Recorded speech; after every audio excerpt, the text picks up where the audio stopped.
Diffusé depuis l'auditorium du centre de conférence de Salt Lake City, voici la session du samedi après-midi de la 191e conférence générale d'avril de l'Église de Jésus-Christ des Saints des Derniers Jours, avec des orateurs choisis parmi les autorités générales et les officiers généraux de l'Église.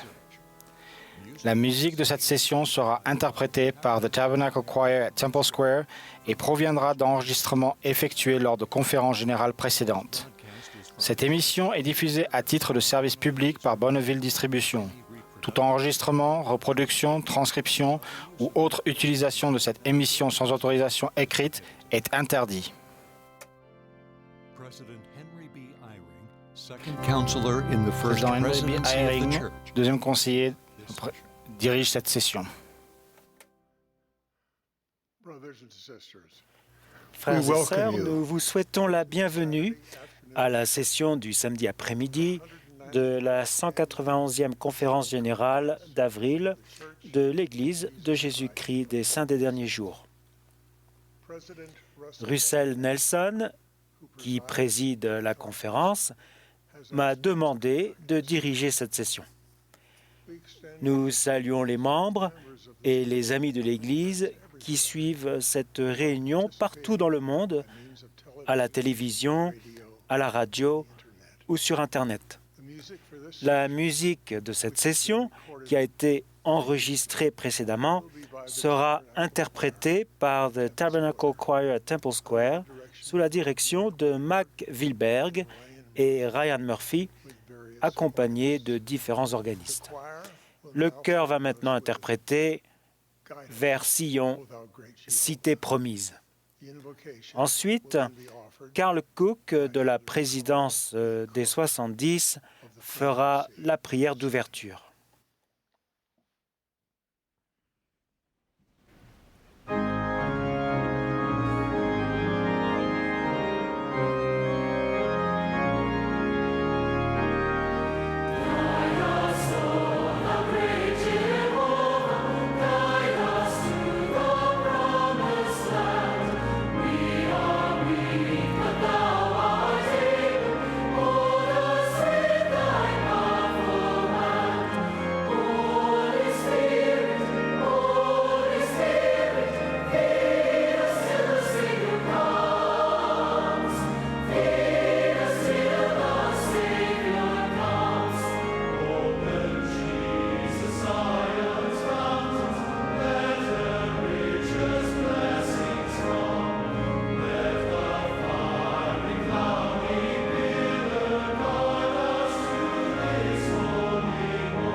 Our dear Father in Notre heaven, très cher Père Céleste, humbly we bow our très humblement, heads and thank Thee nous for inclinons all la of our tête blessings. devant toi pour te remercier de toutes tes bénédictions et particulièrement pour pouvoir être assemblés pour cette session de conférence générale.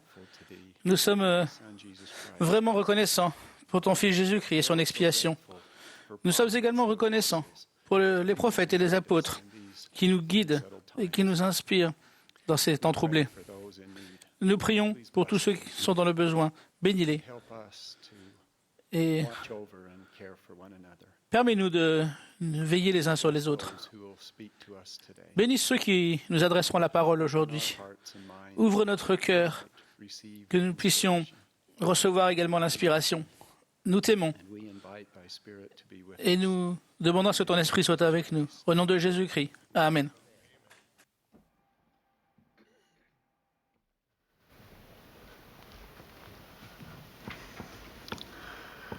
President Dallin H. Oaks Dallin Oaks présentera maintenant les autorités générales, les 70 interrégions et les officiers généraux de l'Église pour un vote de soutien.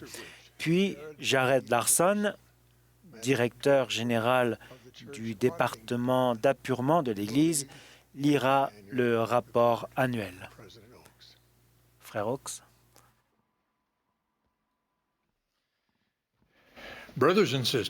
Frères et sœurs, je vais maintenant présenter les autorités générales, les 70 d'interrégion et les officiers généraux de l'Église à votre vote de soutien.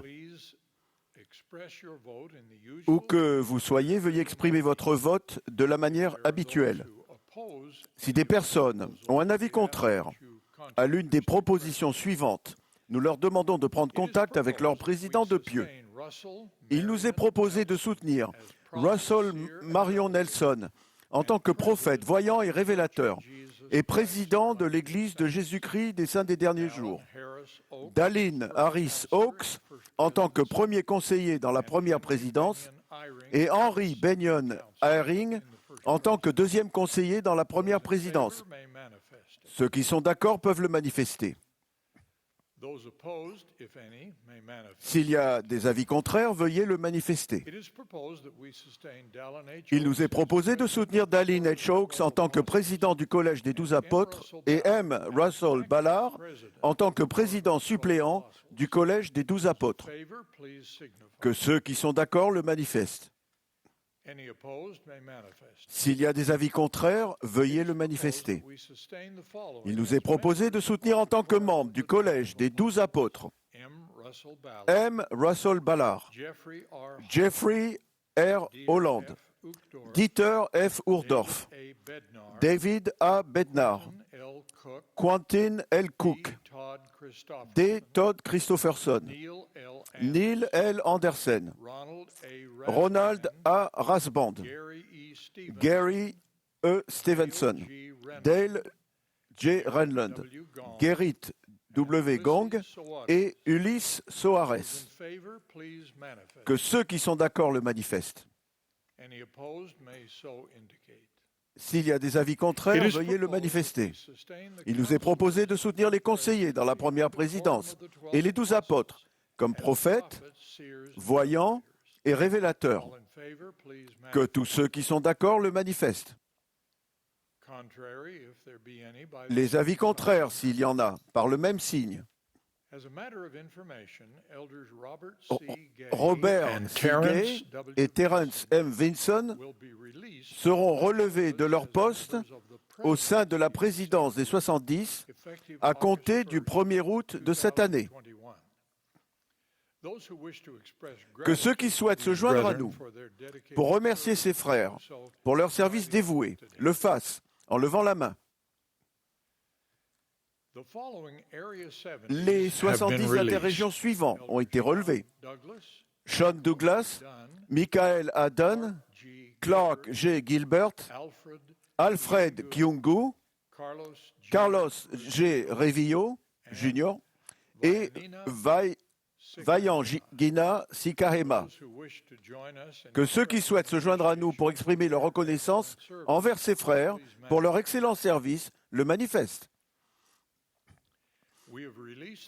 Nous relevons également Joy D. Jones de son appel de présidente générale de la primaire, Lisa L. Harkness de celui de première conseillère et Christina B. Franco de celui de deuxième conseillère.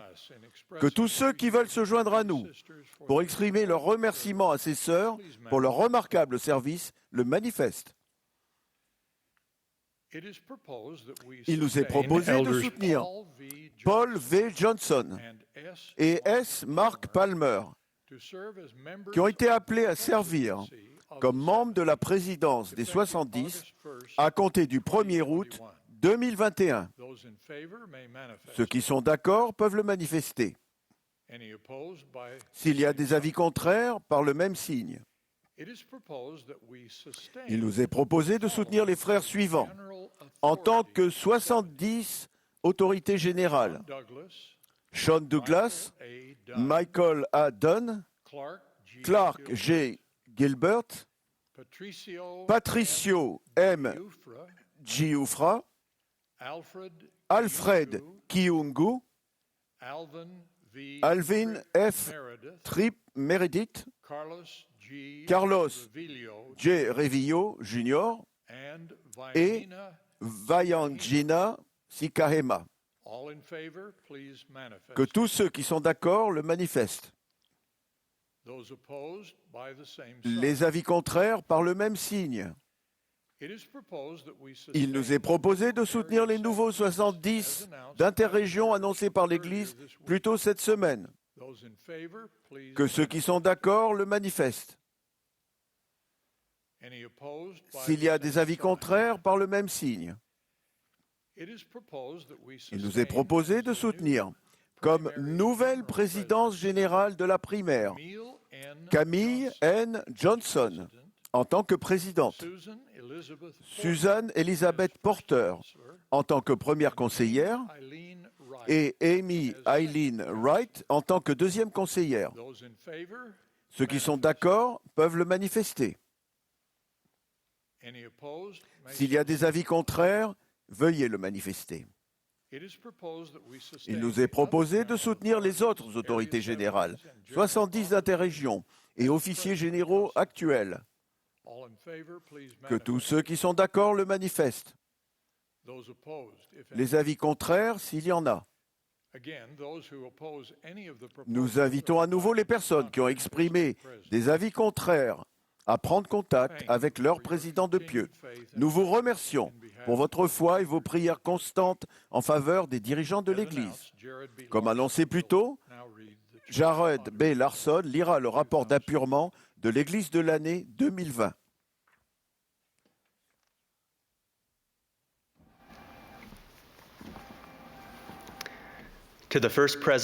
À la première présidence de l'Église de Jésus-Christ des Saints des Derniers Jours. Chers frères, comme le prescrit la Révélation, telle qu'elle figure dans la section 120 des Doctrines et Alliances, c'est le Conseil d'affectation de la dîme, composé de la première présidence, du Collège des 12 apôtres et de l'épiscopat président, qui autorise les dépenses faites à partir des fonds de l'Église.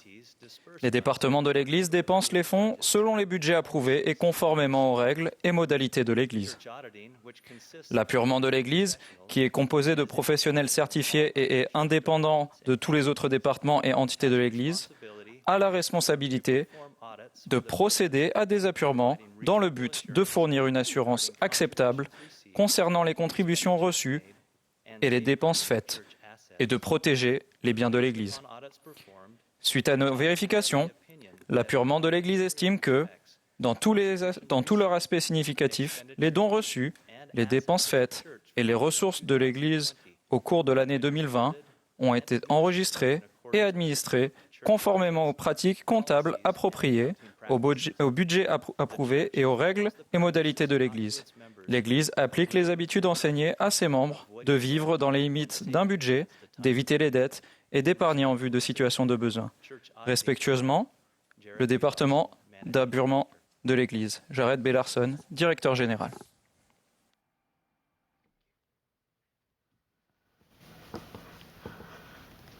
The choir will now favor Le us chœur va with. maintenant interpréter « Si j'écoute avec mon cœur ». Après ce chant, nous aurons le plaisir d'entendre Jeffrey Holland du Collège des 12 apôtres. Nous entendrons ensuite un message qui a été préalablement enregistré de Georges Becerra des 70 et qui sert dans la présidence d'interrégion du Nord-Ouest de l'Amérique du Sud. Dale Renland, du Collège des 12 apôtres, nous adressera ensuite la parole.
Avant la première Pâque, tandis qu'il venait d'instaurer devant les apôtres la nouvelle ordonnance de Sainte-Seine, Jésus commença son discours d'adieu, rempli de majesté, et se dirigea vers Gethsémanée, la trahison et la crucifixion.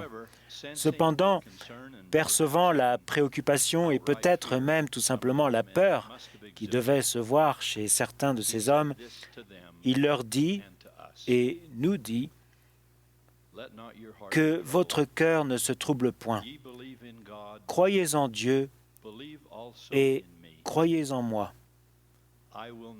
Je ne vous laisserai pas orphelins.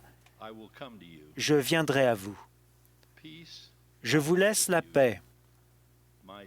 Je vous donne ma paix. Je ne vous la donne pas comme le monde la donne. Que votre cœur ne se trouble point et ne s'alarme point. Il y a des moments difficiles dans ce monde, y compris pour les fidèles. Mais le message rassurant du Christ est que bien que lui, l'agneau pascal, soit allé semblable à un agneau qu'on mène à la boucherie, il est quand même ressuscité pour être, comme l'a dit le psalmiste, pour nous un refuge et un appui, un secours qui ne manque jamais dans la détresse. Tout en ayant à l'esprit les heures difficiles que le Christ a vécues tandis qu'il se rapprochait de la croix, et celles que ses disciples vivraient tandis qu'il porterait son évangile au monde entier au midi des temps, revoyons ensemble un message sur le même sujet adressé aux membres de l'Église du Sauveur dans les derniers jours. Il se trouve dans le nombre stupéfiant de versets du Livre de Mormon consacrés au conflit d'une sorte ou d'une autre, du comportement constamment exaspérant de Laman et Lémuel jusqu'aux dernières batailles impliquant des centaines de milliers de soldats. L'une des raisons pour lesquelles le Livre de Mormon en parle tellement est que, comme il a été écrit pour les personnes vivant dans les derniers jours, ces auteurs, qui ont vécu de nombreuses guerres, nous donnent l'avertissement prophétique que la violence et les conflits caractériseront les relations dans les derniers jours. Bien sûr, ma théorie sur les querelles dans les derniers jours n'est pas très originale.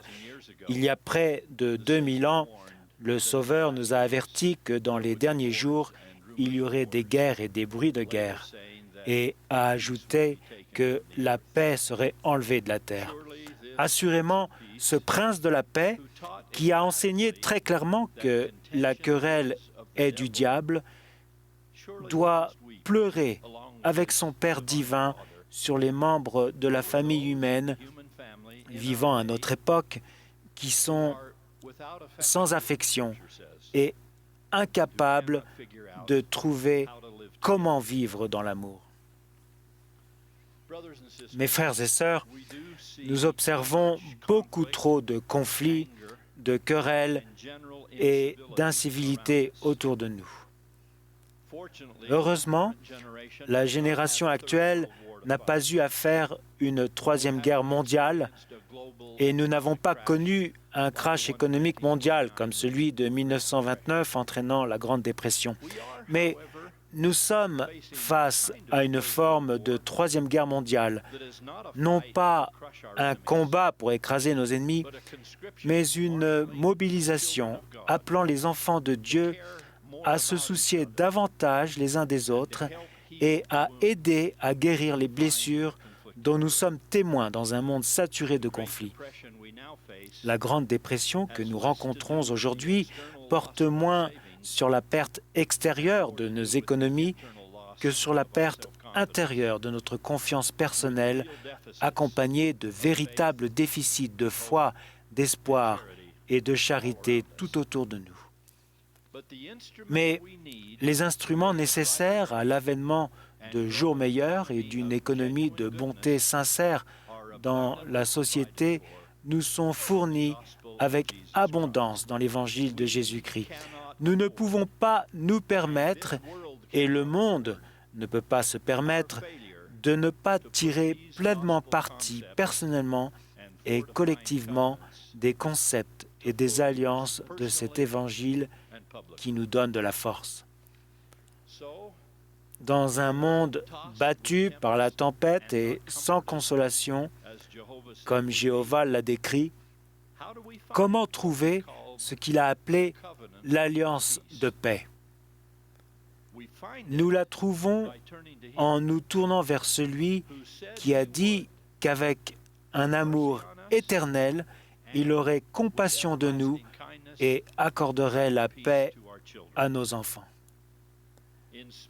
Aussi, malgré des prophéties effrayantes et des écritures troublantes qui déclarent que la paix sera ôtée de toute la terre, les prophètes, parmi lesquels notre cher Russell Nelson, ont enseigné qu'elle ne nous sera pas ôtée individuellement.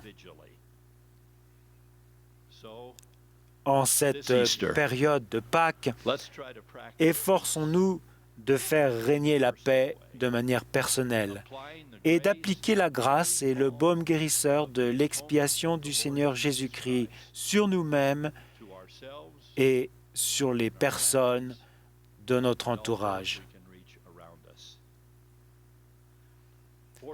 Heureusement, étonnamment même, ce baume apaisant nous est offert sans argent, sans rien payer.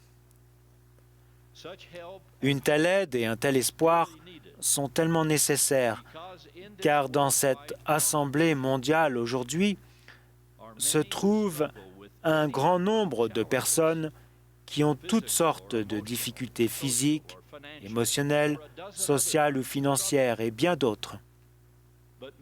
Mais nous ne sommes pas assez forts pour nous attaquer à une grande partie de ces difficultés seuls, car l'aide et la paix dont nous avons besoin ne sont pas celles que le monde donne. Non, pour les grandes difficultés, nous avons besoin de ce que les Écritures appellent les pouvoirs du ciel. Et pour avoir accès à ces pouvoirs, nous devons vivre selon ce que ces mêmes Écritures appellent les principes de la justice. La compréhension du lien qui existe entre les principes et le pouvoir est la leçon que la famille humaine semble ne jamais parvenir à apprendre. Ainsi, le Dieu du ciel et de la terre le dit. Et quels sont ces principes? Eh bien, ils sont mentionnés à maintes reprises dans les Écritures. Ils ne cessent d'être enseignés au cours de conférences comme celle-ci et dans notre dispensation, ils ont été enseignés à Joseph Smith le prophète en réponse à sa version personnelle de l'appel « Mon Dieu, pourquoi m'as-tu abandonné ?» Pendant son incarcération dans la prison froide et austère de Liberty, il lui a été enseigné que les principes de la justice incluaient des vertus telles que la patience, la longanimité, la gentillesse et l'amour sincère. Il est absolument certain que sans ces principes, nous connaîtrions des conflits, des querelles et de la souffrance. À ce sujet, je vais parler franchement de l'absence chez certaines personnes des principes de la justice. Il existe, vous savez, je suis assez joyeux et il existe tellement de bonté et de beauté dans le monde. Nous sommes plus bénis matériellement que toute autre génération par le passé. Mais dans la culture du XXIe siècle, en général, et aussi trop souvent dans l'Église, nous voyons encore des vies bouleversées par des compromis qui entraînent trop d'alliances rompues et trop de cœurs brisés. Pensez au langage grossier qui va de pair avec la transgression sexuelle, tous deux si omniprésents au cinéma et à la télévision, ou constatez le harcèlement sexuel et les autres formes d'inconvenance qui se produisent si souvent au travail. Concernant la pureté des alliances, ce qui est sacré est trop souvent rendu ordinaire et ce qui est saint est trop souvent rendu profane. Aux personnes qui sont tentées de faire ou de parler comme le monde donne, pour ainsi dire, ne vous attendez pas à ce que cela vous mène à une vie paisible. Je vous promets au nom du Seigneur que ce ne sera pas le cas. Un prophète d'autrefois a dit « La méchanceté n'a jamais été le bonheur. Qui sème le vent récolte toujours la tempête. » Et bien souvent, celle-ci amène avec elle son lot de pleurs et de regrets. Ou peut-être sommes-nous témoins de formes moins graves de sévices ou d'inconvenances, mais nous, disciples du Seigneur Jésus-Christ, devons redoubler de vigilance afin de ne pas adopter ce genre de comportement. Nous ne devons en aucun cas nous rendre coupables de domination injuste, ni d'aucune forme de sévice ou de contrainte immorale, qu'elle soit physique, émotionnelle, ecclésiastique ou autre. Je ressens encore la ferveur du président Hinckley quand il a parlé, il y a quelques années, aux hommes de l'Église, de ceux qui se comportaient en tyrans chez eux. Il a dit « Quelle tragédie et quelle abomination que les sévices contre les femmes. Tout homme de l'Église qui maltraite sa femme, qui la rabaisse, qui l'insulte, qui exerce une domination injuste sur elle, est indigne de détenir la prêtrise. Il est indigne de détenir une recommandation à l'usage du temple. Tout aussi méprisable, a-t-il dit, est toute forme de sévice à l'encontre des enfants. De manière involontaire et moins grave, des hommes, des femmes et même des enfants, par ailleurs fidèles, peuvent être coupables de parler méchamment, parfois même de manière destructrice, aux personnes qui sont scellées à eux par une ordonnance sacrée accomplie dans le temple du Seigneur. Tout le monde a le droit de se sentir aimé, en paix et en sécurité au foyer. S'il vous plaît, essayons d'y mettre cette atmosphère. La promesse qui vous est faite, si vous êtes ce genre d'artisan de la paix, est que vous aurez la compagnie constante du Saint-Esprit et que des bénédictions afflueront vers vous sans moyen de contrainte pour toujours. Nul n'a besoin de paroles blessantes pour chanter le cantique de l'amour rédempteur.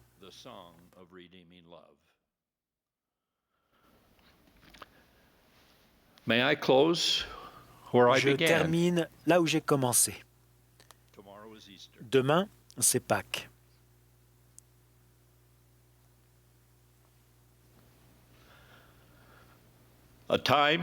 Un moment où les principes justes de l'Évangile de Jésus-Christ et son expiation doivent nous libérer des conflits, des querelles, du désespoir, des transgressions et finalement de la mort.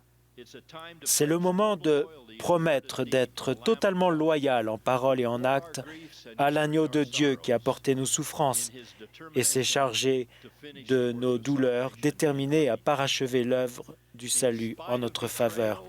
Malgré la trahison et la douleur, les mauvais traitements et la cruauté, tandis qu'il portait l'accumulation des péchés de toute la famille humaine, le Fils du Dieu vivant a contemplé le long chemin de la condition mortelle, nous a vus ce week-end et a dit « Je vous laisse la paix, je vous donne ma paix. Je ne vous donne pas comme le monde donne. Que votre cœur ne se trouble point et ne s'alarme point. Je vous souhaite une magnifique fête de Pâques dans la joie et dans la paix. Les innombrables possibilités qu'elle ouvre ont déjà été payées par le Prince de la paix que j'aime de tout mon cœur, dont c'est l'Église et de qui je rends témoignage, le Seigneur Jésus-Christ. Amen.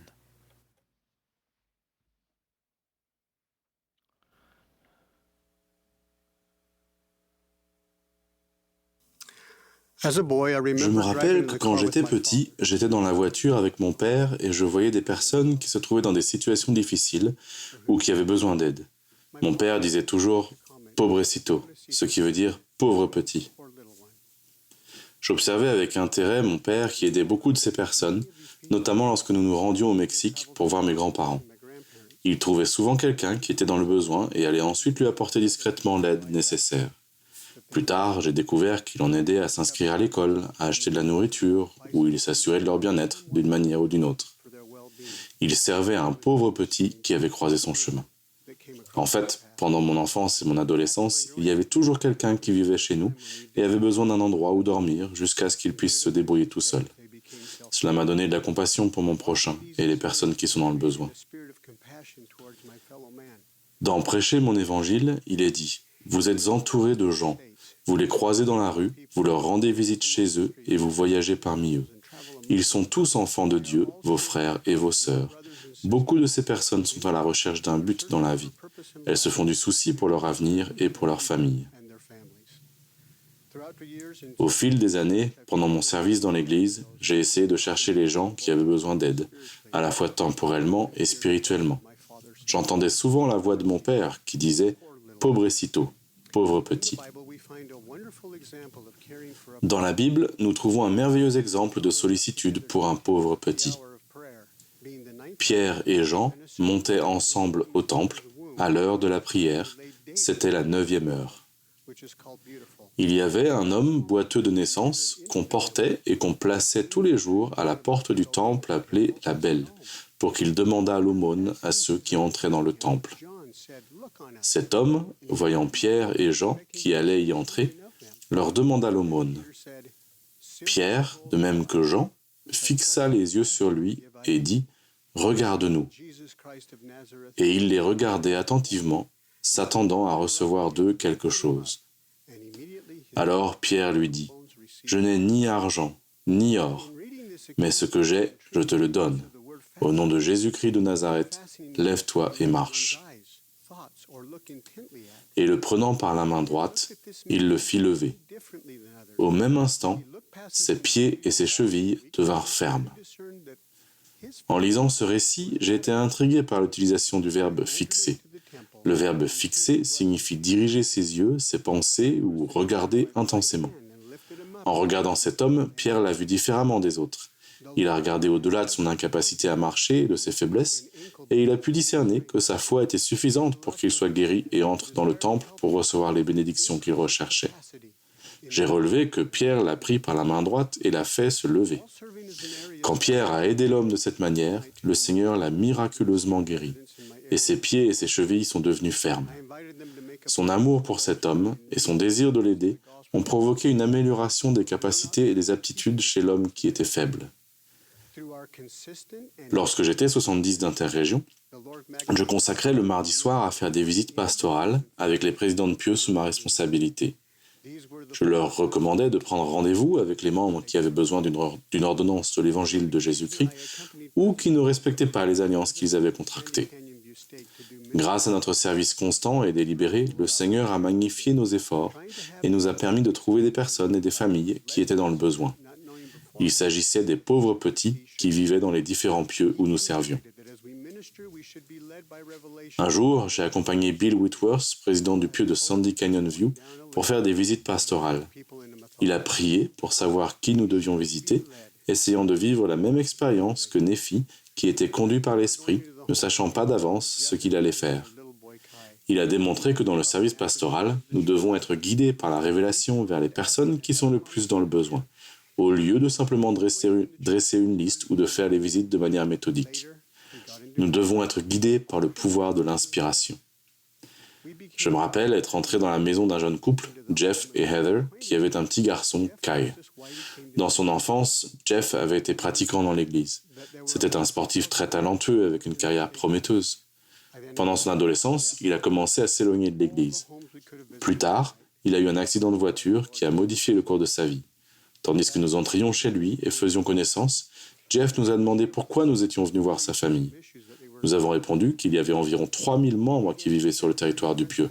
Je lui ai alors demandé, « Jeff, de toutes les maisons que nous aurions pu visiter ce soir, dites-nous pourquoi le Seigneur nous a envoyés ici. » Ces paroles l'ont profondément touché, et il a commencé à nous faire part de ses inquiétudes et de certains problèmes que sa famille rencontrait.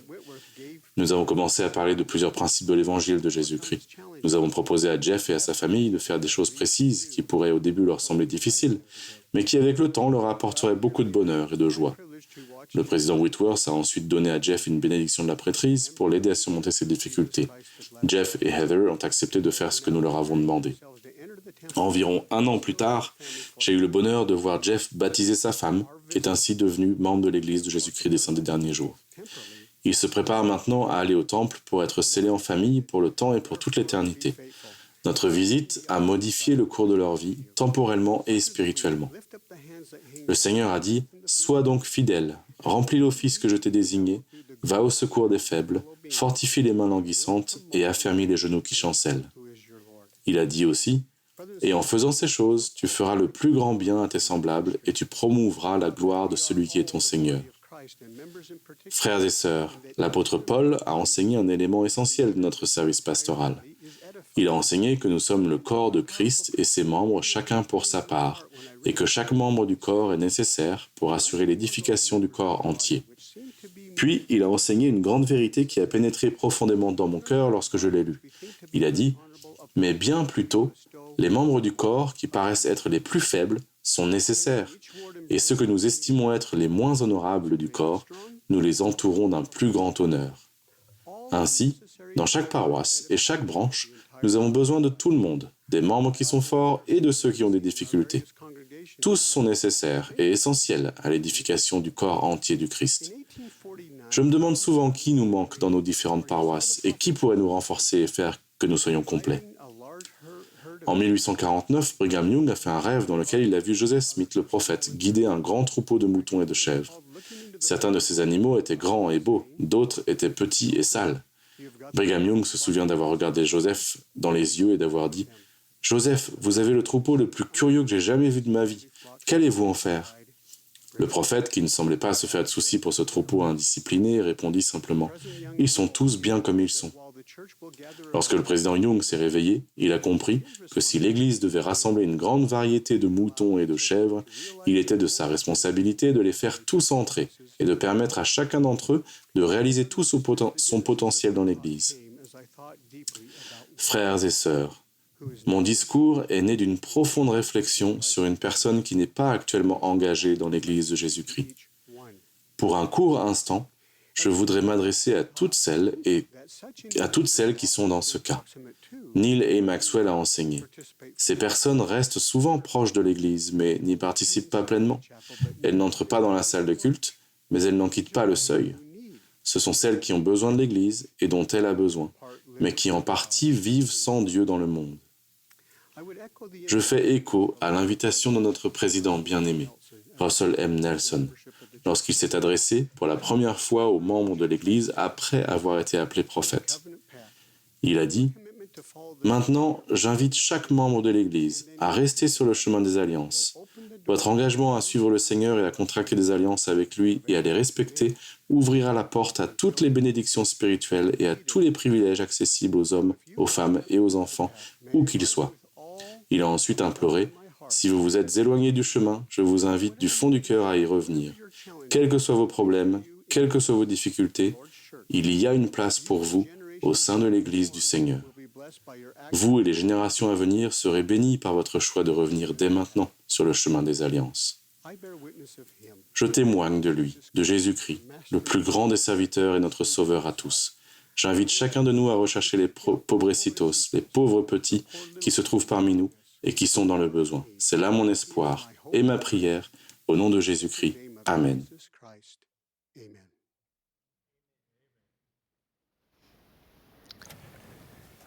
En 1994, un génocide en partie dû à de profondes tensions tribales s'est produit au Rwanda, dans l'est de l'Afrique.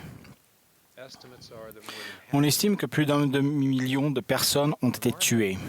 De manière remarquable, les Rwandais se sont pour la plupart réconciliés, mais les répercussions de ces événements continuent de se faire sentir. Il y a 10 ans, alors que nous étions en visite au Rwanda, ma femme et moi avons engagé une conversation avec un passager à l'aéroport de Kigali. Il a déploré l'injustice du génocide et nous a demandé avec émotion, « Si Dieu existait, ne serait-il pas intervenu ?» Pour cet homme, et pour bon nombre d'entre nous, les souffrances et les injustices cruelles semblent incompatibles avec la réalité d'un Père céleste bon et aimant. Pourtant, il est réel, il est bon, et il aime chacun de ses enfants d'une manière parfaite. Cette dichotomie est aussi vieille que l'humanité et ne peut s'expliquer par une phrase simpliste ou quelques mots sur un autocollant. Pour tenter de comprendre ce que cela veut dire, examinons différentes formes d'injustice. Imaginez une famille dans laquelle tous les enfants reçoivent de l'argent de poche chaque semaine pour accomplir les tâches ménagères. Parmi les enfants, Jean a acheté des friandises et Anna a économisé son argent. Un beau jour, Anna s'est acheté une bicyclette. Jean a trouvé totalement injuste qu'Anna ait une bicyclette et pas lui. Mais ce sont les choix de Jean qui ont créé cette inégalité et non les actions de ses parents. La décision d'Anna de se priver du plaisir immédiat que procurent les friandises n'a pas imposé d'injustice à Jean parce qu'il avait la même possibilité que sa sœur. De la même manière, nos décisions peuvent entraîner des avantages ou des désavantages à long terme. Comme le Seigneur l'a révélé, si par sa diligence et son obéissance, une personne acquiert dans cette vie plus de connaissances et d'intelligence qu'une autre, elle en sera avantagée d'autant dans le monde à venir. Quand certains récoltent les bénéfices de leur choix diligent, nous ne sommes pas en droit de conclure que nous avons été traités injustement alors que nous avons eu la même possibilité. Voici un autre exemple d'injustice liée à une situation que ma femme Ruth a vécue dans son enfance. Un jour, elle a appris que sa mère allait acheter des nouvelles chaussures à sa sœur cadette, Merla. Elle s'est plainte. « Maman, ce n'est pas vraiment juste. C'est Merla qui a les chaussures les plus neuves. » La mère lui a demandé, « Ruth, est-ce que tes chaussures te vont ?» La fillette a répondu, « Eh bien, oui. » Sa mère alors a dit, « Les chaussures de Merla ne lui vont plus. » Ruth a admis que chaque enfant de la famille devait avoir des chaussures à sa taille. Ruth aurait aimé avoir de nouvelles chaussures.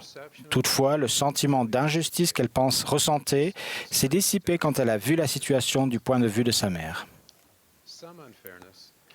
Certaines injustices ne peuvent pas être expliquées, et les injustices inexplicables sont révoltantes. Les injustices viennent du fait que nous vivons dans un corps imparfait, blessé ou malade. La condition mortelle est intrinsèquement injuste. Certaines personnes naissent dans l'abondance, d'autres non. Certaines ont des parents aimants, d'autres non. Certaines vivent longtemps, d'autres non. Et ainsi de suite. Certaines personnes commettent des fautes révoltantes même lorsqu'elles essaient de faire le bien. Certaines font le choix de ne pas redresser une injustice alors qu'elles le pourraient. Malheureusement, d'autres utilisent leur don divin du libre arbitre à mauvais escient pour faire du mal. Différentes formes d'injustice peuvent se cumuler, créant un tsunami d'injustice écrasante. Par exemple, la pandémie de COVID-19 affecte de manière disproportionnée les personnes qui ont déjà des prédispositions désavantageuses profondes liées à de nombreux facteurs. Mon cœur se serre quand je pense aux gens qui sont confrontés à tant d'injustices. Mais malgré mon cœur douloureux, je déclare que Jésus-Christ comprend les injustices et qu'il a le pouvoir d'y remédier. En fin de compte, rien ne peut se comparer à l'injustice infinie que le Sauveur a endurée. C'était injuste qu'il souffre pour les peines et les afflictions de toute l'humanité. C'était injuste qu'il souffre pour mes péchés, mes fautes et les vôtres. Mais il a choisi de le faire par amour pour nous et pour son Père céleste. Il comprend parfaitement ce que nous vivons. Les Écritures témoignent que les anciens Israélites se plaignaient de la manière injuste dont Dieu les traitait. En réponse, Jéhovah a demandé Car une femme oublie-t-elle l'enfant qu'elle allait? N'a-t-elle pas pitié du fruit de ses entrailles? Il est peu probable qu'une mère aimante abandonne son nourrisson. Mais Jéhovah a déclaré que sa dévotion était encore plus indéfectible. Il a affirmé, « Quand elle t'oublierait, moi je ne t'oublierai point. » Voici, je t'ai gravé sur mes mains, tes murs sont toujours devant mes yeux.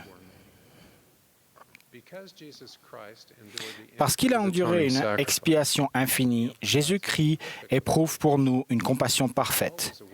Il nous connaît et est toujours au courant de notre situation.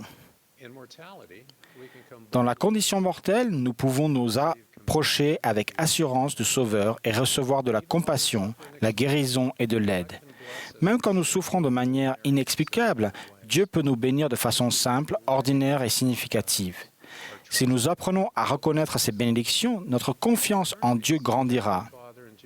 Dans les éternités, notre Père céleste et Jésus-Christ résoudront toutes les injustices. Il est normal de vouloir savoir comment et quand. Comment vont-ils le faire? Quand vont-ils le faire? À ma connaissance, ils n'ont révélé ni comment, ni quand. Mais ce que je sais, c'est qu'ils le feront. Dans les situations injustes, l'une de nos responsabilités est d'avoir confiance que tout ce qui est injuste dans la vie peut être réparé par l'expiation de Jésus-Christ. Jésus-Christ a vaincu le monde et a englouti toute injustice. Grâce à lui, nous pouvons avoir la paix dans ce monde et prendre courage. Si nous le lui permettons, Jésus-Christ consacrera l'injustice à notre avantage. Il ne se contentera pas de nous consoler et de restituer ce qui a été perdu. Il tirera parti de l'injustice pour notre bien. Concernant la manière et le moment, nous devons reconnaître et accepter comme Alma l'a fait. Cela n'a pas d'importance, car Dieu connaît tout cela. Il me suffit de savoir que tel est le cas.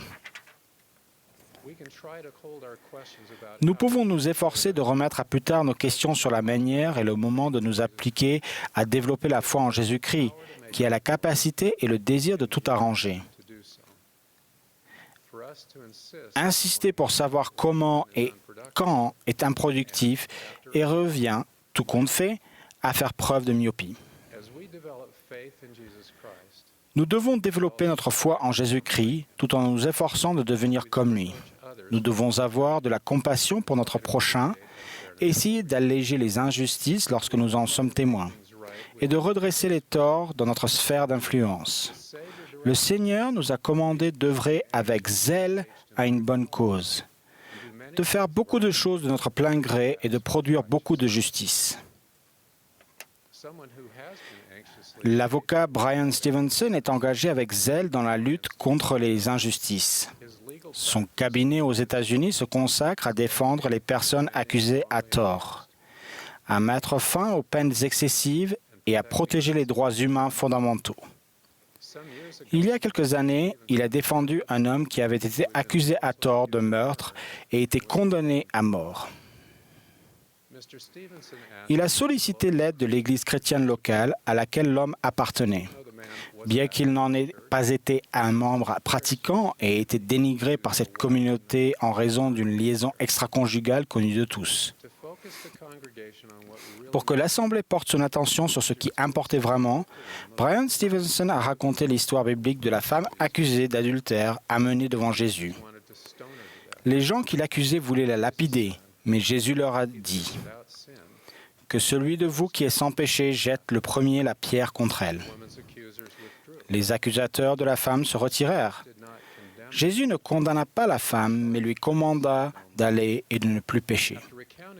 Après avoir raconté cet incident, Brian Stevenson a ajouté que la suffisance, la peur et la colère ont même poussé des chrétiens à jeter des pierres sur des gens qui trébuchent. Il a ensuite dit « Nous ne pouvons pas rester les bras croisés. » Et il a exhorté l'Assemblée à apprendre à rattraper les pierres au vol. Frères et sœurs, ne pas jeter la pierre est la première étape de la compassion envers autrui. La deuxième est d'essayer de rattraper les pierres au vol. La manière dont nous réagissons aux avantages et aux désavantages fait partie des épreuves de la vie. Nous ne serons pas tant jugés sur ce que nous disons que sur la manière dont nous traitons les personnes vulnérables et défavorisées. En tant que saints des derniers jours, nous nous efforçons de suivre l'exemple du Sauveur, d'aller de lieu en lieu en faisant du bien. Nous montrons notre amour pour notre prochain en œuvrant à garantir la dignité de tous les enfants de notre Père céleste. Réfléchir à nos avantages et à nos désavantages est bénéfique. Pour Jean, comprendre pourquoi Anna a eu la bicyclette a été instructif. Pour Ruth, voir, grâce au point de vue de sa mère, qu'il était nécessaire que Merla ait des nouvelles chaussures a été éclairant. Essayer de voir les choses d'une perspective éternelle peut l'être aussi. En devenant plus semblables au Sauveur, nous acquérons davantage d'empathie, de compréhension et de charité. Revenons à la question du passager Kigali qui déplorait l'injustice du génocide rwandais et demandait « Si Dieu existait, ne serait-il pas intervenu ?» Sans minimiser les souffrances causées par le génocide, et après avoir reconnu notre incapacité de concevoir toutes ces souffrances, nous lui avons répondu que Jésus-Christ a fait quelque chose concernant les injustices révoltantes. Nous lui avons expliqué de nombreux principes de l'Évangile concernant Jésus-Christ et le rétablissement de son Église. Après cela, l'homme a demandé, les yeux pleins de larmes, « Voulez-vous dire que je peux faire quelque chose pour mes parents et mon oncle décédé ?» Nous avons répondu, « Oh oui ». Nous avons ensuite témoigné que toutes les injustices de la vie peuvent être réparées grâce à l'expiation de Jésus-Christ et que par son autorité, les familles peuvent être unies à tout jamais. Face à l'injustice, nous pouvons choisir de nous éloigner de Dieu ou de nous rapprocher de lui pour obtenir de l'aide et du soutien. Par exemple, Mormon a écrit que les guerres incessantes entre les Néphites et les Lamanites ont influencé les gens différemment. Il a observé que beaucoup s'étaient endurcis et que d'autres furent adoucis à cause de leurs afflictions, de sorte qu'ils s'humilièrent devant Dieu. Ne laissez pas l'injustice vous endurcir, vous aigrir ou altérer votre foi en Dieu. Demandez plutôt à Dieu de vous aider. Faites croître votre reconnaissance envers le Sauveur et votre confiance en lui. Au lieu de laisser l'amertume vous envahir, laissez-le vous aider à devenir meilleur. Permettez-lui de vous aider à persévérer, à faire en sorte que vos afflictions soient englouties dans la joie du Christ. Associez-vous à sa mission de guérir ceux qui ont le cœur brisé, de chercher à réduire les injustices et de rattraper les pierres au vol. Je témoigne que le Sauveur vit. Il comprend les injustices. Les marques dans les paumes de ses mains lui font continuellement penser à vous et à votre situation. Il vous vient en aide dans votre détresse. Pour les personnes qui viennent à lui, les cendres du deuil se changeront en un magnifique diadème. La joie et la gaieté se substitueront à la peine et au chagrin. Et la reconnaissance et les célébrations remplaceront le découragement et le désespoir. Votre foi en notre Père céleste et en Jésus-Christ sera récompensée au-delà de tout ce que vous pouvez imaginer. Toutes les injustices, en particulier les injustices révoltantes, seront consacrées à votre avantage. J'en témoigne au nom de Jésus-Christ. Amen.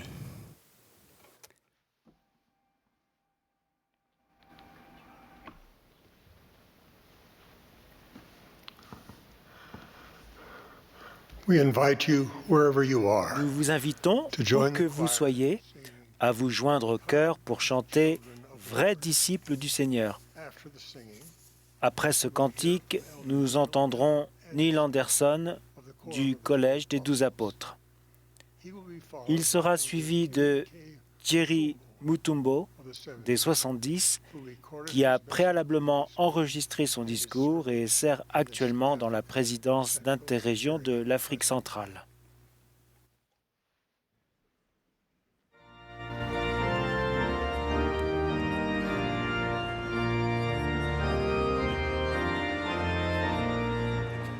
Vous assistez à la session du samedi après-midi de la 191e conférence générale d'avril de l'Église de Jésus-Christ des Saints des derniers jours.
Each of us has been affected by the worldwide pandemic, as family and friends have Chacun d'entre nous a été unexpectedly touché par la pandémie mondiale. Lorsque des membres de notre famille et des amis ont quitté la condition mortelle de manière inattendue, je rends honneur à 3 personnes. Elles nous manquent et représentent toutes les personnes que nous aimons beaucoup. Voici frère Nsondi et sa femme. Frère Nsondi était patriarche de Pieux de Brazzaville, au Congo, lorsqu'il est décédé. C'était un médecin qui faisait généreusement profiter les autres de ses talents. Voici Clara Ruano de Villarreal, de Tulcán, dans l'Équateur. Elle s'est jointe à l'Église à l'âge de 34 ans, était une dirigeante bien-aimée. Sa famille lui a dit au revoir en chantant son cantique préféré. « Je sais qu'il vit, mon Rédempteur ». Voici Ray Tuineo, d'Utah, aux États-Unis, avec sa merveilleuse famille. Sa femme Juliette a dit « Je veux que mes fils se souviennent que leur père a toujours essayé de mettre Dieu en premier. » Le Seigneur a dit « Vous vivrez ensemble dans l'amour, de sorte que vous pleurerez la perte de ceux qui meurent. » Bien que nous pleurions, nous nous réjouissons aussi de la résurrection glorieuse de notre Sauveur. Grâce à lui, nos êtres chers et nos amis continuent leur voyage éternel. Comme Joseph S. Smith l'a expliqué, nous ne pouvons pas les oublier. Nous ne cessons pas de les aimer. Ils ont avancé, nous avançons. Nous progressons comme ils ont progressé. Russell M. Nelson a dit « Nos larmes de chagrin deviennent des larmes de joie à venir. » Notre perspective éternelle nous donne non seulement une compréhension plus grande de la situation des personnes qui poursuivent leur voyage au-delà de la condition mortelle, mais aussi une compréhension de la situation de celles qui sont moins avancées dans leur voyage et qui entrent tout juste dans la condition mortelle. Chaque personne qui vient sur Terre est un fils ou une fille unique de Dieu. Notre voyage personnel n'a pas commencé à la naissance. Avant de naître, nous étions ensemble dans un monde de préparation où nous avons reçu nos premières leçons dans le monde des esprits. Jéhovah a dit à Jérémie, « Avant que je t'eusse formé dans le ventre de ta mère, je te connaissais, et avant que tu fusses sorti de son sein, je t'avais consacré. » Certains peuvent se demander si la vie commence avec la formation de l'embryon, ou lorsque le cœur commence à battre, ou lorsque le bébé peut vivre hors du ventre de sa mère. Mais pour nous, il n'y a aucun doute que les filles et les fils d'Esprit de Dieu sont engagés dans leur voyage personnel, venant sur Terre pour recevoir un corps et vivre dans la condition mortelle. En tant qu'enfants de l'Alliance de Dieu, nous aimons, honorons, nourrissons, protégeons et accueillons ces esprits qui viennent du monde prémortel. Pour une femme, avoir un enfant peut être un grand sacrifice physique, émotionnel et économique. Nous aimons et honorons les femmes extraordinaires de cette Église. Avec intelligence et sagesse, vous portez les fardeaux de votre famille. Vous aimez, vous servez, vous sacrifiez, vous fortifiez la foi, vous prenez soin des nécessiteux. Et avec intelligence et sagesse, vous apportez une grande contribution à la société. Il y a des années, étant grandement préoccupé par le nombre d'avortements dans le monde, le président Hinckley a parlé aux femmes de l'Église en des termes pertinents pour nous aujourd'hui. Il a déclaré « Femmes et mères, vous êtes les ancres de la famille. Vous portez les enfants. Quelle responsabilité immense et sacrée. Qu'est devenue notre appréciation du caractère sacré de la vie humaine? L'avortement est un mal absolu, réel et répugnant, qui balaye la terre. Je supplie les femmes de cette Église de le combattre, de s'en écarter, d'éviter les situations compromettantes qui lui donnent une apparence désirable. Il peut y avoir des circonstances où l'on peut y avoir recours, mais elles sont extrêmement limitées. Vous êtes les mères des fils et des filles de Dieu, dont la vie est sacrée. Leur protection est une responsabilité donnée par Dieu, qui ne peut pas être prise à la légère. Marcus B. Nash m'a raconté l'histoire d'une femme de 84 ans qui, au cours de son entretien de baptême, a reconnu avoir avorté de nombreuses années auparavant. En proie à une émotion profonde, elle a dit « J'ai porté le fardeau de cet avortement chaque jour de ma vie pendant 46 ans. Quoi que je fasse, rien ne pouvait me débarrasser de la douleur et de la culpabilité. J'étais désespéré. Jusqu'à ce que l'on m'enseigne le véritable évangile de Jésus-Christ, j'ai appris comment me repentir. Et soudain, j'ai été rempli d'espoir. J'ai finalement appris que je pouvais être pardonné si je me repentais vraiment de mes péchés. Comme nous sommes reconnaissants des dons divins, du repentir et du pardon. Quelle est notre responsabilité en tant que disciples paisibles de Jésus-Christ? Vivons les commandements de Dieu, enseignons-les à nos enfants et parlons-en aux personnes qui sont disposées à écouter. Faisons connaître aux décideurs dans la société nos sentiments profonds à l'égard de la sainteté de la vie. Peut-être ne seront-ils pas totalement ouverts à ce que nous croyons, mais nous prions pour qu'ils comprennent plus complètement pourquoi nous estimons que ces décisions dépassent largement ce qu'une personne souhaite pour sa vie personnelle. Face à une situation de grossesse imprévue, tendons la main avec amour, avec des encouragements et, lorsque c'est nécessaire, un soutien financier pour fortifier une mère afin qu'elle permette à son enfant de naître et de poursuivre son voyage dans la condition mortelle. Dans notre famille, nous avons été extrêmement bénis quand, il y a 20 ans, une jeune femme de 16 ans a appris qu'elle attendait un enfant. Le père du bébé et elle n'étaient pas mariés et ils ne pouvaient pas envisager leur avenir ensemble. La jeune femme croyait que la vie qu'elle portait était précieuse. Elle a donné naissance à une petite fille et a permis à une bonne famille de l'adopter. Pour Bryce et Jolene, elle était la réponse à leur prière. Ils l'ont appelée Emily et lui ont appris à faire confiance à notre Père céleste et à son Fils Jésus-Christ. Emily a grandi. Combien nous sommes reconnaissants qu'Emily et notre petit-fils Christian soient tombés amoureux et se soient mariés dans la maison du Seigneur. Emily et Christian ont à leur tour une petite fille. Récemment, Emily a écrit « Pendant ces 9 mois de grossesse, j'ai eu le temps de réfléchir aux événements de ma propre naissance. J'ai pensé à ma mère biologique, qui n'avait que 16 ans.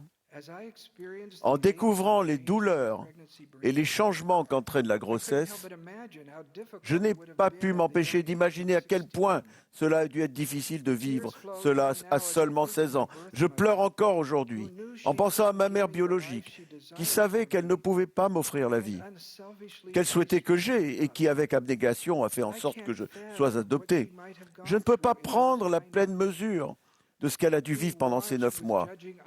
Les regards réprobateurs devant les changements de son corps, son adolescence gâchée, la conscience qu'à la fin de ce travail d'amour maternel, elle mettrait son enfant dans les bras d'une autre. Je suis très reconnaissante de son choix désintéressé et du fait qu'elle n'a pas choisi d'utiliser son libre arbitre d'une manière qui me priverait du mien. Émilie conclut par ces mots. Je suis très reconnaissant du plan divin de notre Père Céleste, de mes parents incroyables qui m'ont aimé et ont pris soin de moi, et des temples où nous pouvons être scellés à notre famille pour l'éternité. Le Sauveur prit un petit enfant, le plaça au milieu d'eux, et l'ayant pris dans ses bras, il leur dit, « Quiconque reçoit en mon nom un de ces petits-enfants me reçoit moi-même. » J'exprime mon amour et ma compassion pour les couples justes qui se marient et ne peuvent pas avoir les enfants qu'ils espèrent si ardemment, et pour les femmes et les hommes qui n'ont pas eu la possibilité de se marier selon la loi de Dieu. Les rêves non réalisés de la vie sont difficiles à comprendre si on les voit seulement dans la perspective de la condition mortelle. En tant que serviteur du Seigneur, je vous promets que si vous êtes fidèles à Jésus-Christ et à vos alliances, vous recevrez des bénédictions compensatrices dans cette vie et verrez vos désirs justes se réaliser selon le calendrier éternel du Seigneur. Il peut y avoir du bonheur au cours du voyage dans la condition mortelle, même quand tous nos espoirs justes ne sont pas réalisés. Après la naissance, les enfants ont encore besoin de notre aide. Certains en ont désespérément besoin. Chaque année, grâce à des évêques attentionnés et à vos contributions généreuses aux fonds de jeunes et aux fonds humanitaires, plusieurs millions d'enfants reçoivent des bienfaits. La première présidence a annoncé récemment une aide supplémentaire de 20 millions de dollars à l'UNICEF pour soutenir son action mondiale pour administrer 2 milliards de vaccins. Dieu aime les enfants. Il est préoccupant de voir que même dans certains des pays les plus prospères du monde, il y a moins de naissances. Le commandement que Dieu a donné à ses enfants de se multiplier et de remplir la terre reste en vigueur. La question de savoir quand avoir un enfant et combien d'enfants avoir est une décision personnelle qui doit être prise par le mari, la femme et le Seigneur. Avec la foi et la prière, ces décisions sacrées peuvent être une magnifique expérience de révélation. Je vais vous raconter l'histoire de la famille Lang, qui vit dans le sud de la Californie. Voilà ce qu'a écrit Rebecca Lang. Pendant l'été 2011, la vie semblait parfaite pour notre famille. Nous formions un couple heureux et nous avions 4 enfants, âgés de 9, 7, 5 et 3 ans.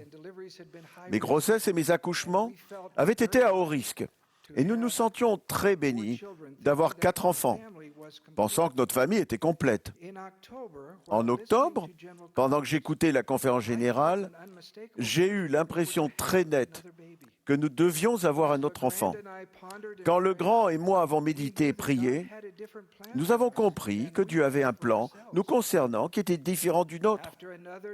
Après une autre grossesse et un autre accouchement difficile, nous avons eu la bénédiction d'avoir une belle petite fille. Nous l'avons appelée Brielle. Elle était un miracle. Très peu de temps après sa naissance, alors que j'étais encore dans la salle d'accouchement, j'ai entendu la voix distincte de l'Esprit. Il y en a encore un. 3 ans plus tard est arrivé un autre miracle. Brielle et Mia sont une source de joie immense pour notre famille. Sœur Lang conclut ainsi, « Si nous sommes disposés à laisser le Seigneur nous diriger, et si nous suivons le plan qu'il a pour nous, nous obtiendrons toujours plus de bonheur que si nous nous appuyons sur notre propre compréhension. Le Sauveur aime les enfants. Et il prit leurs petits-enfants, un par un, et les bénit.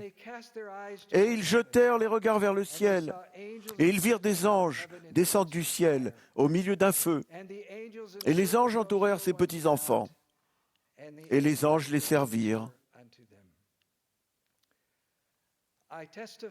Je témoigne que votre voyage personnel d'enfant de Dieu n'a pas commencé au moment où la première bouffée d'air terrestre est entrée dans vos poumons et il ne prendra pas fin lorsque vous rendrez votre dernier souffle dans la condition mortelle.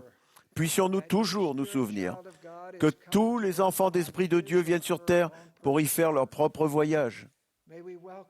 Puissions-nous les accueillir, les protéger et toujours les aimer. Je vous promets que si vous recevez ces précieux enfants au nom du Sauveur et les aider dans leur voyage éternel, je vous promets que le Seigneur vous bénira et vous manifestera son amour et son approbation en abondance au nom de Jésus-Christ. Amen.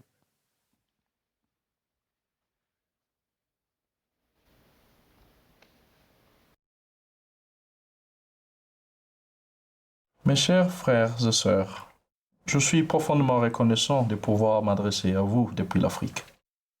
Nous sommes bénis d'avoir accès à la technologie actuelle et de pouvoir l'utiliser avec la plus grande efficacité pour vous joindre où que vous soyez.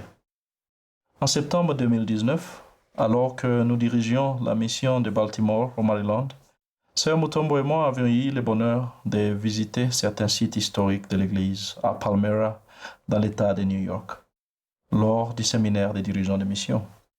Notre visite s'est achevée par les bosquets sacrés. En visitant les bosquets sacrés, nous n'avions pas l'intention de recevoir une manifestation particulière, ni une vision, mais nous avons ressenti la présence de Dieu dans ces lieux sacrés. Notre cœur s'est rempli de gratitude à l'égard du prophète Joseph Smith. Sur le chemin de retour, alors que je conduisais, Sœur Mutombo a remarqué mon grand sourire et m'a demandé « Pourquoi es-tu si joyeux ?» Je lui ai répondu « Ma chère Nathalie, grâce à l'évangile rétabli de Jésus-Christ, la vérité triomphera toujours de l'erreur et les ténèbres cesseront sur la terre. Dieu le Père et Jésus-Christ se sont manifestés au jeune Joseph Smith dans le but de mettre en lumière ce qui est caché afin que nous recevions la connaissance des choses telles qu'elles sont, telles qu'elles étaient et telles qu'elles sont à venir. Près de 200 ans plus tard, nombreux sont les gens qui recherchent encore la vérité, permettant de se libérer des traditions et des mensonges que l'adversaire répand dans le monde entier. Beaucoup sont aveuglés par la tromperie des hommes. Dans son épître aux Éphésiens, Paul enseigna « Réveille-toi, toi qui dors, relève-toi d'entre les morts, et Christ t'éclairera. » Le Sauveur a promis qu'il sera à jamais une lumière pour ceux qui l'écoutent, ou ceux qui écoutent ses paroles. Il y a 35 ans, Mes parents étaient eux aussi aveuglés et recherchaient désespérément la vérité sans savoir où se tourner pour la trouver. Ils étaient tous les deux nés dans un village où les traditions étaient profondément ancrées dans la vie des individus et des familles. Ils l'avaient quitté dans leur jeunesse et s'étaient installés en ville, en quête d'une vie meilleure. Ils s'étaient mariés et avaient fondé une famille dans des conditions très modestes. 6 personnes vivaient dans notre petite maison. Mes parents, 2 de mes sœurs et moi, ainsi qu'un cousin qui habitait avec nous à l'époque. Je me demandais si nous étions vraiment une famille, car nous n'avions pas la permission de dîner à la même table que nos parents. Lorsque notre père entrait du travail, on nous demandait de sortir dès qu'il entrait dans la maison. Nos nuits étaient très courtes, car le manque d'harmonie et de véritable amour au sein du mariage de nos parents nous empêchait de dormir. Notre foyer était non simplement petit, mais aussi sinistre. Avant de rencontrer les missionnaires, nous nous rendions dans différentes églises tous les dimanches. Il était évident que mes parents recherchaient quelque chose que le monde ne pouvait leur offrir. Cela a continué jusqu'à notre rencontre avec frère et sœur Hutchings, le premier couple de missionnaires d'âge mûr appelés à servir au Zaïre, aujourd'hui RD Congo ou Congo-Kinshasa. Lorsque nous avons commencé à nous entretenir avec ces merveilleux missionnaires, qui semblaient être des anges envoyés par Dieu, j'ai remarqué qu'un changement s'amorçait dans ma famille. Après notre baptême, nous avons réellement changé de mode de vie petit à petit, grâce à l'Évangile rétabli. Les paroles du Christ ont commencé à nous épanouir l'âme. Elles ont éclairé notre intelligence. Elles nous sont devenues délicieuses, car nous en comprenions la vérité et en voyons la lumière qui grandissait de jour en jour. Cette compréhension de la raison d'être de l'Évangile nous aidait à devenir plus semblables au Sauveur. Notre maison ne s'était pas agrandie et notre situation sociale ne s'est pas améliorée, mais j'ai été témoin du changement de cœur de mes parents. Alors que nous prions chaque matin et soir, nous étudions les livres des Mormons, nous tenions une soirée au foyer et nous devenions une vraie famille. Chaque dimanche, nous nous levions à 6 heures du matin pour nous préparer à nous rendre à l'église. Et nous ne nous plaignions pas pendant les heures du trajet. Nous avons été témoins de quelque chose de merveilleux. Nous qui marchions auparavant dans les ténèbres, avons chassé les ténèbres de parmi nous et avons vu une grande lumière. Un jour où je n'étais pas disposé à me lever tôt pour prier en famille, je murmurai à mes sœurs. On ne peut vraiment rien faire d'autre dans cette famille que de prier, prier, prier. Mon père a attendu ma remarque. Je me souviens de sa réaction. Il m'a dit avec amour mais fermement, « Tant que tu vivras dans cette maison, tu devras prier, prier et prier. » Les paroles de mon père ont résonné dans mes oreilles chaque jour. À votre avis, que faisons-nous, Sœur Mutombo et moi, avec nos enfants aujourd'hui? Nous prions, prions et prions, et c'est notre héritage. L'aveugle de naissance qui figure par Jésus-Christ dit, après avoir été pressé par ses voisins les pharisiens, l'homme qu'on appelle Jésus a fait de la boue, a oint mes yeux et m'a dit, va au réservoir de Siloé et lave-toi. Je suis allé et je me suis lavé et j'ai recouvré la vue. Je sais une chose, c'est que j'étais aveugle et que maintenant je vois. Nous aussi étions aveugles et avons recouvré la vie. L'Évangile rétabli influence ma famille depuis cette époque. La compréhension de la raison d'être de l'Évangile est une bénédiction pour ma famille depuis 3 générations et continuera de l'être pour de nombreuses générations à venir. Jésus-Christ est la lumière qui brille dans les ténèbres. Celui qui le suit ne marchera pas dans les ténèbres, mais il aura la lumière de la vie. Pendant près d'un an, de 2016 à 2017, les habitants de la région du Kasaï ont fait face à une tragédie atroce. Cela a été une période très sombre pour la population à cause d'un conflit entre un groupe de guerriers traditionnels et les forces gouvernementales. Les violences se sont répandues des villes de la province du Kasaï central à toute la région du Kasaï. Beaucoup ont fui leur maison et se sont réfugiés dans la brousse. Ils n'avaient ni nourriture, ni eau, ni rien d'autre. Et parmi eux se trouvaient des membres de l'Église de Jésus-Christ des Saints des Derniers Jours dans la région du Kasaï. Certains membres de l'Église ont été tués par la milice. Honoré Mulumba, de la paroisse d'Enganza, à Kananga, et sa famille étaient parmi les quelques personnes qui sont restées cachées chez elles, sans savoir où aller, car les rues étaient devenues des champs de tir. Un jour, des miliciens des environs ont remarqué leur présence, alors que le frère Mulumba et sa famille se rendaient un soir dans le potager afin d'y chercher quelques légumes à manger. Quelques miliciens sont entrés chez eux, les ont sortis de la force et leur ont dit qu'ils avaient le choix entre adhérer à leur pratique ou être tués. Frère Mulumba a déclaré avec courage: « Je suis membre de l'Église de Jésus-Christ des Saints des Derniers Jours. Ma famille et moi avons accepté Jésus-Christ et avons foi en lui. Nous resterons fidèles à nos alliances et accepterons de mourir. » Les miliciens ont répondu: « Comme vous avez choisi Jésus-Christ, votre corps sera dévoré par les chiens. » Et ils ont promis de revenir. Toutefois, ils ne sont jamais revenus. La famille a continué de vivre là pendant 2 mois, sans jamais les revoir. Frère Mulumba et sa famille ont gardé allumée la flamme de leur foi et ils se sont souvenus de leur alliance et ont été protégés. Jésus-Christ est la lumière que nous devons élever, même dans les moments sombres de notre vie ici-bas. Quand nous choisissons de suivre le Christ, nous choisissons d'être changés. Les hommes changés par le Christ sont sous son commandement et comme Paul demandait: « Seigneur, que veux-tu que je fasse ?» Nous suivrons ses traces et nous marcherons aussi comme il a marché lui-même. Je témoigne de celui qui est mort, a été enseveli et ressuscité le 3e jour et monté aux cieux, pour que vous et moi recevons les bénédictions de l'immortalité et l'exaltation. Il est la lumière et la vie et la vérité. Il est l'antidote et le remède de la confusion de ce monde. Jésus-Christ est le standard d'excellence pour l'exaltation. Au nom de Jésus-Christ. Amen.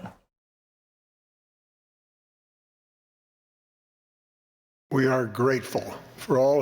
remercions toutes les personnes qui se sont adressées à nous cet après-midi et sommes reconnaissants pour la magnifique musique.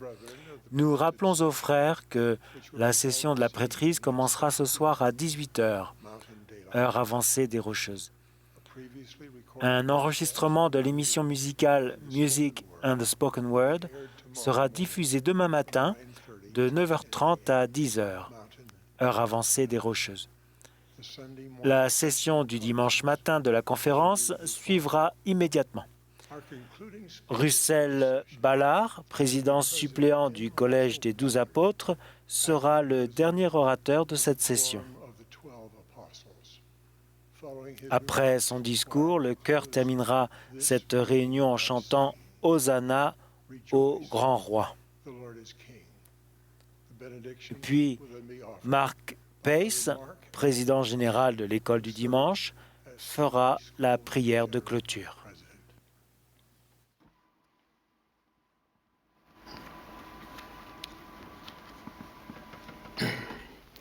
Brothers and sisters, this Frères et Easter sœurs, time, en cette période de we Pâques, focus on the glory nous fixons nos regards sur la glorieuse résurrection de notre Seigneur et Sauveur Jésus-Christ. Nous nous souvenons de son invitation aimante. « Venez à moi, vous tous qui êtes fatigués et chargés, et je vous donnerai du repos. Prenez mon joug sur vous et recevez mes instructions, car je suis doux et humble de cœur, et vous trouverez du repos pour vos âmes.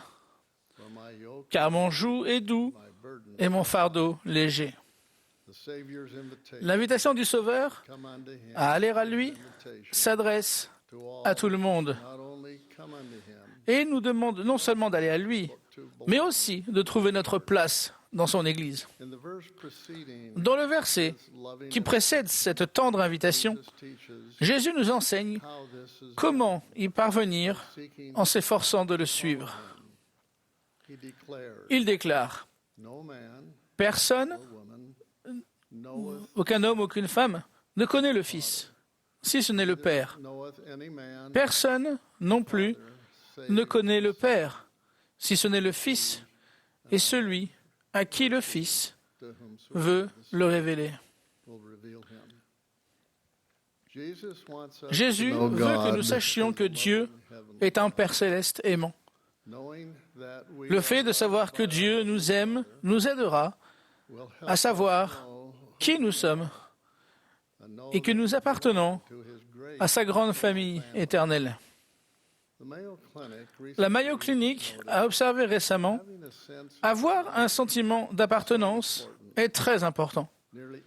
Pratiquement, chaque aspect de notre vie s'organise autour de notre appartenance à quelque chose. Ce rapport ajoute, nous ne pouvons pas séparer l'importance du sentiment d'appartenance de notre santé physique et mentale. Et j'ajouterai de notre santé spirituelle.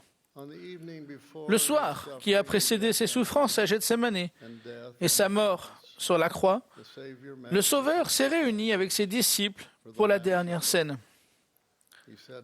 Il leur a dit, « Vous aurez des tribulations dans le monde, mais prenez courage, j'ai vaincu le monde. » Le lendemain, avant le lever du jour, Jésus-Christ avait souffert et était mort sur la croix pour nos péchés. Je me demande à quel point les femmes et les hommes fidèles qui l'avaient suivi se sont sentis seuls au crépuscule, alors que l'obscurité et la crainte les encerclaient. Comme ces disciples qui ont vécu il y a près de 2000 ans, beaucoup d'entre nous se sentent peut-être seuls aussi à certains moments. Depuis le décès de ma chère épouse Barbara, il y a plus de 2 ans, j'ai éprouvé cette solitude. Je sais ce que c'est que d'être entouré de membres de la famille, d'amis et de proches, mais je me sens quand même seul, parce que l'amour de ma vie n'est plus à mes côtés. La pandémie de COVID-19 a accentué ce sentiment d'isolement et de solitude pour bon nombre de personnes. En dépit des difficultés que nous rencontrons dans la vie, nous pouvons, comme lors de ce premier matin de Pâques, nous éveiller à une nouvelle vie en Christ, avec de nouvelles possibilités merveilleuses et de nouvelles réalités si nous nous tournons vers le Seigneur pour obtenir l'espérance et un sentiment d'appartenance.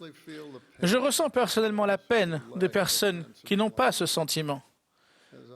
En regardant les nouvelles du monde entier, je vois beaucoup de gens qui connaissent la solitude. Je pense que pour bon nombre d'entre eux, c'est parce qu'ils ne savent pas que notre Père céleste les aime et que nous appartenons tous à sa famille éternelle. Croire que Dieu nous aime et que nous sommes ses enfants est réconfortant et rassurant. Comme nous sommes enfants d'esprit de Dieu, nous avons tous une origine, une nature et un potentiel divin. Chacun de nous est un fils ou une fille d'esprit aimé de parents célestes. Il s'agit de notre identité. C'est ce que nous sommes vraiment. Notre identité spirituelle prend une autre signification lorsque nous comprenons les nombreuses identités que nous avons dans la condition mortelle, notamment l'origine ethnique, la culture ou l'héritage national.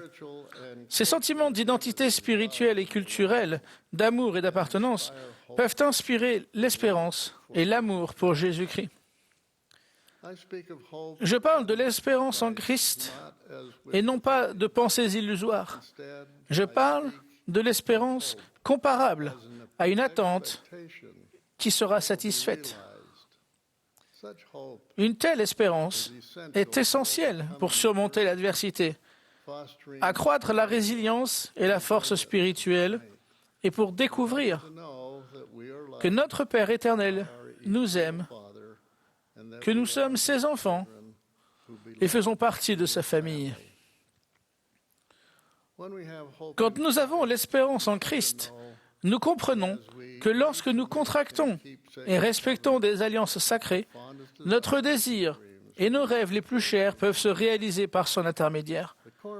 Le collège des 12 apôtres a tenu conseil dans un esprit de prière et avec le désir profond de comprendre comment aider toutes les personnes qui se sentent isolées ou qui ont le sentiment de ne pas avoir leur place. Nous souhaitons vivement aider les personnes qui éprouvent cela. Je vais parler tout particulièrement des personnes seules. Frères et sœurs, aujourd'hui, plus de la moitié des adultes de l'Église sont veufs, divorcés ou ne sont pas encore mariés. Certains s'interrogent sur leurs possibilités et leur place dans le plan de Dieu et au sein de son Église.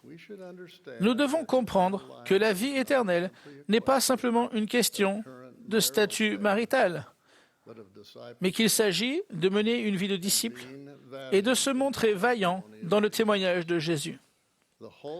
L'espérance de toutes les personnes seules est la même que celle de tous les membres de l'Église rétablie du Seigneur, à savoir l'accès à la grâce du Christ en obéissant aux lois et aux ordonnances de l'Évangile. Je pense qu'il y a certains principes importants que nous avons besoin de comprendre. Premièrement, les Écritures et les prophètes des derniers jours confirment que toutes les personnes qui respectent fidèlement les alliances de l'Évangile auront la possibilité de recevoir l'exaltation. Le président Nelson a enseigné à la manière et selon le calendrier du Seigneur, aucune bénédiction ne sera refusée à ses saints fidèles. Le Seigneur jugera et récompensera chacun selon les désirs de son cœur, autant que selon ses œuvres. Deuxièmement, la manière dont les bénédictions de l'exaltation seront déversées et le moment précis où cela se produira n'ont pas encore été révélés. Mais ces bénédictions sont assurées. Dallin Oaks a expliqué que certaines situations de la condition mortelle seront corrigées dans le millénium, qui est le moment où s'accomplira tout ce qui est incomplet dans le grand plan du bonheur pour tous les enfants dignes de notre Père. Cela ne signifie pas que toutes les bénédictions seront différées au millénium. Quelques-unes ont déjà été accordées et d'autres le seront encore avant ce jour. Troisièmement, se confier en l'Éternel implique de lui obéir continuellement et de progresser spirituellement vers lui. Espérer, en d'autres termes, ne signifie pas attendre en passant le temps. Nous ne devons jamais avoir l'impression d'être dans une salle d'attente. Se confier en l'Éternel suppose d'agir. Au fil des ans, j'ai découvert que notre espérance en Christ augmente lorsque nous rendons service à autrui. Servir à la manière du Christ augmente naturellement notre espérance en lui. La progression personnelle que l'on peut obtenir maintenant en se confiant dans le Seigneur et ses promesses constitue un élément sacré de son plan et a une valeur inestimable pour chacun de nous. La contribution que l'on peut apporter maintenant pour édifier l'Église ici-bas est indispensable. Le statut marital n'a rien à voir avec la capacité de servir. Le Seigneur honore les personnes qui le servent et qui se confient avec lui avec patience et foi. Quatrièmement, Dieu offre la vie éternelle à tous ses enfants. Toutes les personnes qui acceptent le don gracieux du repentir accordé par le Sauveur et continuent sur le chemin en se conformant à ses commandements recevront la vie éternelle, même si elles n'en acquièrent pas toutes les caractéristiques inhérentes ni la perfection dans la condition mortelle. Celles qui se repentent verront que le Seigneur est disposé à pardonner, car il a affirmé Oui, et toutes les fois que mon peuple se repentira, je lui pardonnerai ses offenses envers moi. En définitive, la capacité, les désirs et les possibilités d'une personne en matière de libre arbitre et de choix, y compris pour se qualifier pour les bénédictions éternelles, sont des sujets dont seul le Seigneur peut juger. Cinquièmement, notre confiance en ces vérités est ancrée dans notre foi en Jésus-Christ, par la grâce duquel tout ce qui se rapporte à la condition mortelle s'arrangera. Toutes les bénédictions promises sont rendues possibles grâce au Sauveur qui, par son expiation, est descendu au-dessous de tout et a vaincu le monde. Il s'est assis à la droite de Dieu pour réclamer au Père les droits de miséricorde qu'il a sur les enfants des hommes. C'est pourquoi il défend la cause des enfants des hommes. À la fin, les saints seront remplis de sa gloire et recevront leur héritage en tant que co-héritiers de Christ. Nous désirons que ces principes aident chacun de vous à développer une plus grande espérance en Christ et un sentiment d'appartenance. N'oubliez jamais que vous êtes un enfant de Dieu, notre Père éternel, maintenant et pour toujours. Il vous aime. Et l'Église sollicite votre participation et a besoin de vous. Oui, nous avons besoin de vous. Nous avons besoin de votre voix, de vos talents, de vos compétences, de votre bonté et de votre justice. Depuis des années, nous parlons de jeunes adultes seuls, d'adultes seuls et d'adultes. Ces appellations sont parfois assez utiles sur le plan administratif, mais elles peuvent changer inconsciemment notre manière de percevoir les autres. Existe-t-il un moyen d'éviter cette tendance humaine susceptible de nous séparer les uns des autres? Le président Nelson a demandé que, lorsque nous parlons de nous, nous disions que nous sommes membres de l'Église de Jésus-Christ, des saints des derniers jours. Cela n'inclut-il pas chacun de nous? L'Évangile de Jésus-Christ a le pouvoir de nous unir. Nous avons finalement plus de points communs que de différences. Nous sommes membres de la famille de Dieu. Nous sommes donc véritablement frères et sœurs. Paul a déclaré « Dieu a fait que tous les hommes, sortis d'un seul sang, habitassent sur toute la surface de la terre. » À vous, président de Pieux, évêques, dirigeants de collège et sœurs dirigeantes, je demande de considérer chaque membre de votre pieux, de votre paroisse, de votre collège ou de votre organisation comme quelqu'un capable d'apporter sa contribution, de remplir un appel et de participer de nombreuses façons. Chaque membre de nos collèges, de nos organisations, de nos paroisses et de nos pieux possède des dons et des talents reçus de Dieu qui contribueront à bâtir son royaume maintenant. Demandons à nos membres seuls de servir, d'édifier et d'enseigner. Ignorez les idées anciennes qui ont parfois involontairement contribué à leur sentiment de solitude et leur ont fait croire qu'ils n'ont pas leur place ou ne peuvent pas servir. En ce week-end de Pâques, je témoigne de notre Sauveur Jésus-Christ et de l'espérance éternelle qu'il me donne et qu'il offre à toutes les personnes qui croient en son nom. Et je rends ce témoignage humblement en son nom sacré, à savoir Jésus-Christ. Amen.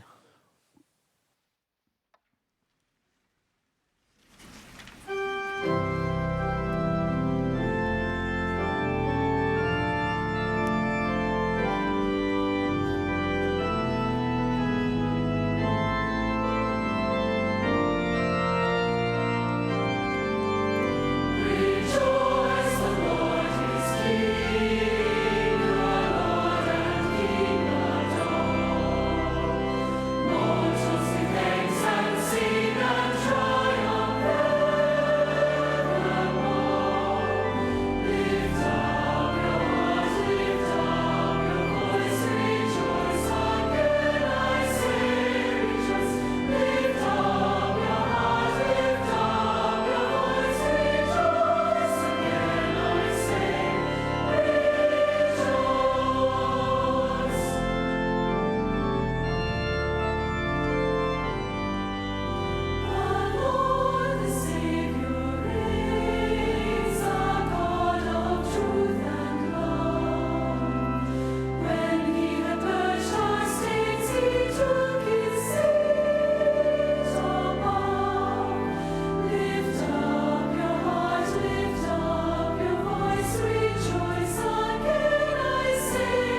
Notre cher Père Céleste, à la fin de cette merveilleuse session inspirante de la conférence générale, nous te remercions pour cette occasion d'avoir pu être ici en tant que tes fils, tes filles, membres de l'Église de Jésus-Christ des Saints des Derniers Jours et amis. Nous nous réjouissons des enseignements que nous avons entendus aujourd'hui. L'Esprit nous a témoigné de leur vérité et nous te remercions pour ce moment béni, ce moment merveilleux que ça a été pour nous. Nous t'aimons, nous aimons ton Fils, Jésus-Christ, nous aimons en apprendre sur lui et aussi apprendre à vivre son évangile dans ce monde à cette époque. Nous te remercions pour le président Nelson, pour ses directives et pour tous les membres du Collège des 12 apôtres et de la première présidence et pour leurs directives, les inspirations qu'ils nous donnent. Nous te remercions encore une fois pour ce moment merveilleux. Au nom de Jésus-Christ. Amen.